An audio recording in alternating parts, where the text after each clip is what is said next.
তুমি কাকে ফিরে পেতে চাও? সেই মানুষটাকে, যে মানুষটা তোমার স্বপ্ন ভাঙার সময় একবারও তার হৃদয় কেঁপে ওঠেনি। সেই মানুষটাকে, যে মানুষটা তোমাকে পাওয়ার জন্য কখনোই পাগলামি করেনি।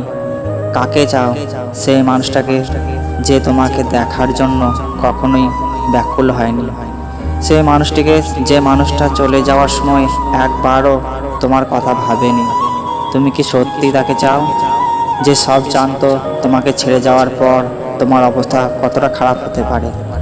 সেই মানুষটাকে, যাকে পাওয়ার জন্য তুমি অনেকটাই ছোট হয়েছিলে, কিন্তু সে তবুও তোমাকে নিষ্ঠুরভাবে ছেড়ে গিয়ে তোমাকে একলা করে দিয়েছে।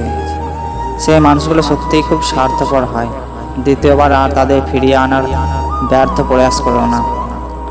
ঘরের মধ্যে তুমি যত ইচ্ছে কাঁদো, কিন্তু দরজা সবসময় হাসি মুখে খুলবে। কারণ যদি কেউ দেখে নেয় যে তুমি ভেঙে পড়েছ, তবে সে তোমায় আরও ভেঙে দিয়ে যাবে। কাউকে মিথ্যে বলে খুশি করার চেয়ে সত্যি বলে কাঁদানো ভালো। এতে সে হয়তো একটু কষ্ট পাবে, কিন্তু বিশ্বাস হারাবে না।